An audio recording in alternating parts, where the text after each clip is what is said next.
Right, let's go to the next part of this topic, which is how do we resolve components to identify the centripetal force. Now, why we are doing this is that because most of the questions, they involve a combination of different forces, and I'm sure you have seen this sort of diagram before. You have a combination of forces acting on a body, and you have to identify which one exactly is the centripetal force and how do you resolve the components. For example, over here on top, we said that we have this car over here, right? It's turning in a circle. So there's some sort of centripetal force acting on this, which is making it go in the center. Remember, it's always in the center. And for here, we have the gravitational force acting on it. But in reality, most of the time, something will be acted upon by multiple forces, not only one. So you have to find out which one is the centripetal force. Now, the first important thing to note over here is that the centripetal force is always the resultant force. Um, the meaning of resultant basically just means that, let's say you have this ball over here and there is a weight of 10 newtons and there is a weight of 5 newtons. That means that the resultant force is how much? It's 5 newtons going down, right? That's the meaning of resultant force. So the resultant force, in other words, is just an unbalanced force. Here 5 is going up and there is 10 going down. So unbalanced, which means that there is some of it which is extra over here, which is this 5 newtons, right? Now, when we have a diagram like this, the first step that we have to do is that we have to find this resultant force or find the unbalanced force. So you have to find the force which has no opposition. Find unbalanced force. Let me show you how to do this. So you see, we have two forces over here. We have N, which is a normal force, and normal force is just the contact force, which means that if the car is in this road over here, in this part of the road, then the road also exhibits the same force but in the opposite direction. So the car is like making it go down, like is pressing against the road. So the road is also going to exert a force on the car. This is Newton's third law. So this is the normal force. Now you see the normal force is slanting, it's not like straight, it's going like this. So we can resolve this to make two components. We have the vertical component out of it, and we have the horizontal component out of it. And we have another force here, which is the weight. This is just normal mg, and this is going vertical. So let's draw this nicely over here. We have this n over here, and we have the mg over here going down. Now, if you try to resolve this n, because it's going slanting, we can resolve it, right? So we can make a vertical component, and we can make a horizontal component. Now, what will be the values or the magnitude of the vertical and the horizontal component? We have an angle over here, which is theta. Now, usually in these kind of questions, there's a lot of math involved in these things. But at the end of the day, the vertical component comes out to be n cos theta, and the horizontal component will be n sine theta.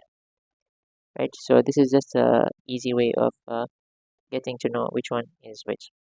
Okay, so n sine theta will be the horizontal component, and the vertical one will be n cos theta.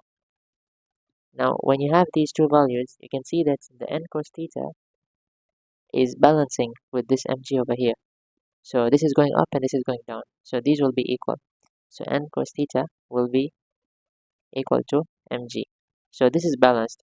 So we want to use this one because we say that centripetal force is the unbalanced force.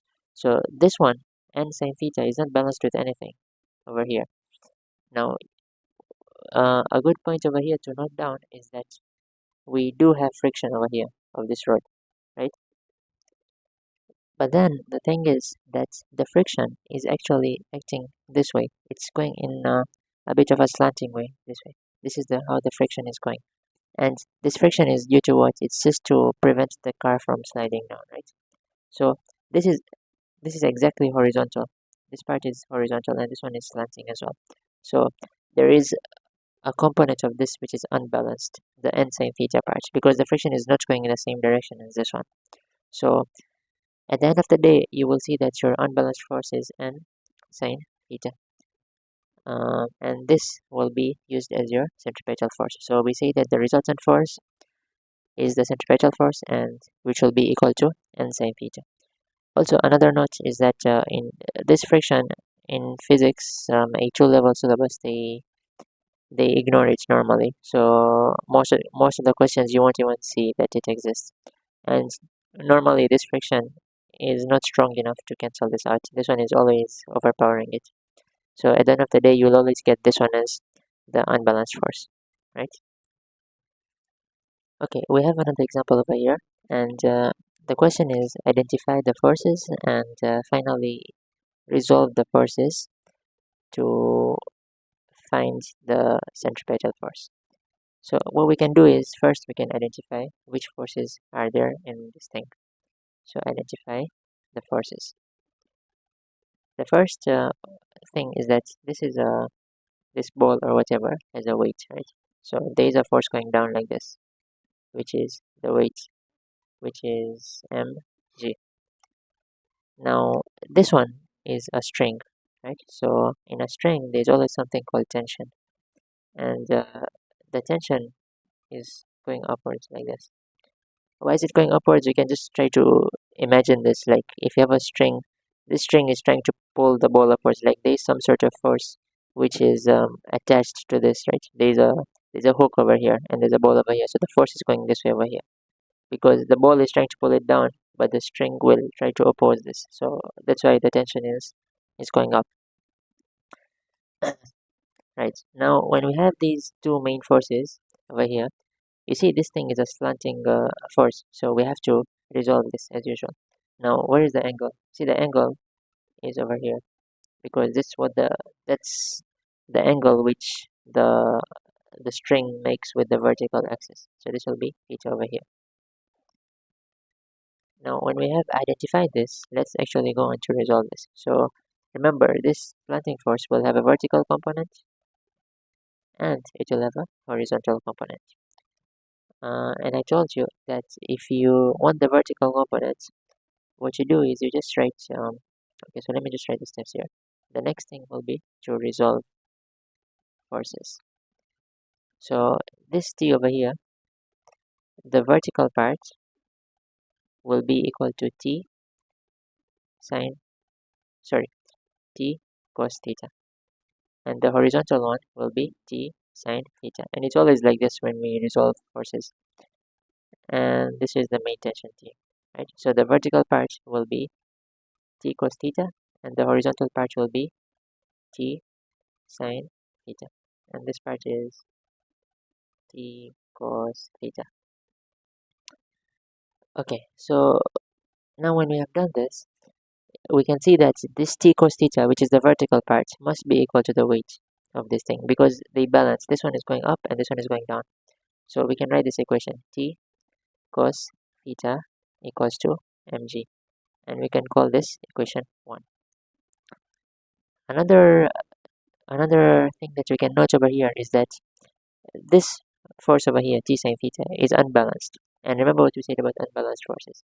Unbalanced force is the centripetal force, which is the resultant force. So what we can do is we can say that t sine theta is in fact the centripetal force, right? And also another thing is that it's acting towards the center. So it's obviously the centripetal force.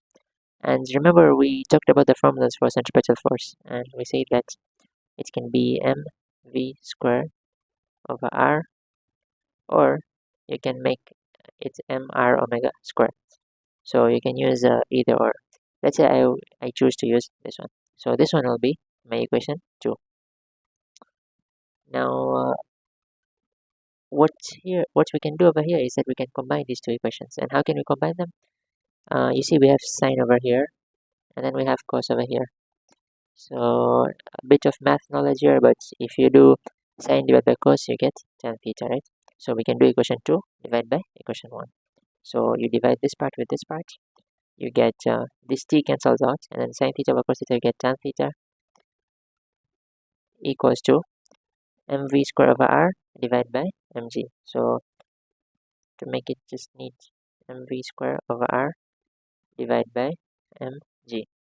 You can see that this m and this m cancel out over here, So at the end of the day, you get v square of r divided by g, which is the same thing as v square divided by rg. So this will be your tan theta. And yeah, that's it. You have actually formed your main equation, which you can use to solve the questions. So you can see how we simplified these two equations and we made one equation. And most of the times in questions, let's say they'll ask you to find v, and remember what was v. V was tangential velocity. So they can ask you to find the velocity, and they might give you the radius. So what will be the radius? The radius will be from the center to the corner of the circle. This will be the radius, and gravity you have, and most of the times they give you the angle, right? So that's how you solve these kind of questions. Okay, so the next thing that we will talk about is something called vertical circles. Now, what does it mean by this?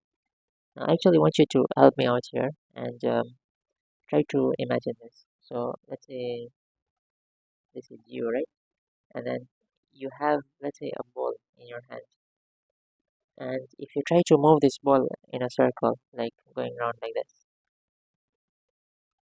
okay, try to picture which part uh, do you have to keep the most speed to keep on going, or just do like you're moving your arm around yourself like in a circle. Try to visualize where is the point where you have to keep the most effort, and where is the point where you have to keep the least effort. Now, a better way to imagine this will be, let's say if you have a yo-yo. When you have a yo-yo, you have a string with the ball, right? And then you are trying to pull the thing in a circle. So I want you to picture something like that. Okay. So let's say this is a circle, and let's take four positions. This is the first position of the ball, the second one, a third one, and a fourth one. And this is the center of the circle. Let's say you start from here in position number 2. This is where you have kept your hand, right? Obviously, there's a string, and this is the ball over here.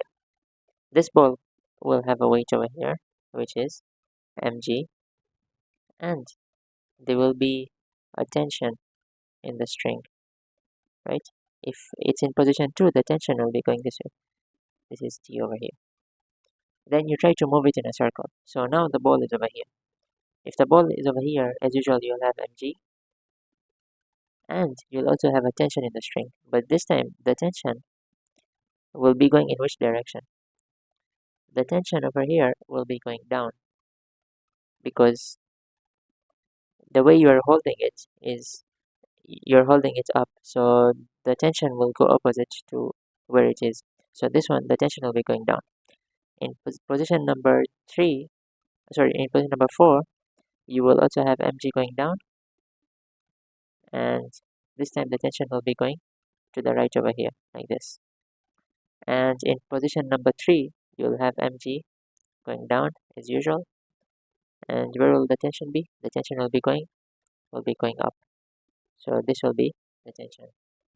Now I want you to picture something. I want you to find for me the centripetal force in each of positions 1, 2, 3, and 4. So let's start with position 1. And the first thing again about centripetal force is the resultant force, or is the unbalanced force, right? And it acts towards the center. In position 1, how many forces do you have? You have two forces. You have this mg going down, and you have this tension also going up. I'm sorry, going down. So both of these are not balanced. There's nothing going up. So the combination of mg and t will be the centripetal force. So here it's going to be mg plus tension is equal to the centripetal force. And we say that the centripetal force is equal to mv square over r, or also mr omega square. It's fine, both of them. Okay. So yeah, that's for position 1. For position 2, for position 2 over here, the unbalanced force will be T. So the centripetal force will be T equals to mv square over r. For position 3, we have opposing forces over here. You have T and you have mg. So what you come to note is that for you to continue to make it move in a circle, the centripetal force must exist. Like there must be some sort of centripetal force which makes it go around the circle. And because the centripetal force acts towards the center, this tension has to be more than this mg to make it move around the circle. So this is like saying T minus mg is equal to the centripetal force. Like this T has to be more than mg so that you have some centripetal force. Let's say this one is 10 and let's say this one is 5. So you have a centripetal force of 5 newtons. So you have something which is making it go in a circle. But then if mg is also equal to 10 and t is equal to 10, then it will no longer move in a circle. It will just fall off over here. You won't be able to continue making it move around the circle. So this is a very important thing that we have to note, that for it to make it move around the circle, T minus mg has to have some sort of value for this centripetal force over here. So we can also form another equation, T minus mg equals to mv square over r, or also mr omega square. Regarding positions 2 and 4, they are not tested in your CA questions, but they'll concentrate more on number 1 and number 3. So you have to identify the forces in 1 and 3, how to make the equations for it, and why is it plus over here and why is this minus over here. So these are two very important concepts that you have to understand. And for it to continue to move in a circle, for position 3, the tension must be greater than mg for it to continue to move around the circle. Now another important point that we can note down over here is that when it's in position number 3, is where the string will have the most tension. And why is that? Because if you make t the subject over here, you get mv square over r, t equals to mv square over r minus mg. And if you make t the subject in this equation, you get t equals to mv square over r plus mg. Between these two values, there's a minus here and there's a plus over here. So you can see that tension is more in position number 3 than in position number 1. And this part can possibly be the breaking point of the string. So have you seen those situations whereby the ball is maybe too heavy and the string breaks, or you spin it too fast and the string breaks? This is because there was too much force being put on over here. So it's possible that the tension gets too much and the string can't hold it anymore, and it can't attach it to the ball anymore. So when the tension gets too much, this is called the breaking point, and this part is the breaking point. So it's potentially a breaking point if the tension exceeds too much, right? And which parts in this between 1, 2, 3, and 4 will the string be at the lowest speed? So try to imagine this again yourself. Try to think that you are trying to move something in a circle. Okay, the minimum speed you'll see is in position number 1. This is where you'll have the minimum speed. Okay, and this minimum speed actually occurs when you have the tension in the string equal to 0. So at that point, it's just going to be the weight, the mg, which is helping it to continue to move around in a circle. You had mg plus t, right? But then if you still want to continue to move around in a circle, you still have to have some sort of centripetal force. Now, if you want to find the minimum speed, the lowest speed at which you can rotate this thing, you have to make this t equal to 0, so that the only one which is making it go in a circle is mg. And that's how you find the minimum speed. So you equate t equals to 0. Because have you seen, like, when you rotate around the circle, there's a point where you might not even keep any force from your hand, but it still continues to go in a circle. It's like inertia. But in reality, this is what's happening is that this mg will provide the centripetal force. Okay, so in questions, how they like to ask is that what usually happens when the string exceeds a certain minimum force, or what will be the minimum speed, and things like this. So we will solve all these questions, but I just wanted to give you an overview of what we should be expecting. So the example that we did was of a string, and how the centripetal force can be a combination of the weight and the tension of the string. But you can also apply this to other concepts, such as, let's say you have a container and you have this object. Okay, it looks like some sort of wires over here. Now again, you'll have mg over here, and this time, instead of having a wire attached over here, this is just something that you are moving around with your hand. Okay, you're just trying to move this thing around in a circle with your hand. There's also some sort of contact force between this object and the wall of the container. So because this thing is pressing against this, there'll be a normal contact force over here. So this time your centripetal force will be equal to the mg plus the normal contact force if it's over here. And if it's over here, we have mg going down, and the normal contact force will be this way. So it's going to be up, right? And so in this case, your centripetal force will be equal to n minus mg. And n must be more than mg to make it possible to move around a circle. If it's not, then it won't move around the circle. Okay. So these are just different scenarios in how you can get these kind of questions regarding vertical circles. So you can have tension, you can have normal force, whatever, but the concept will be similar.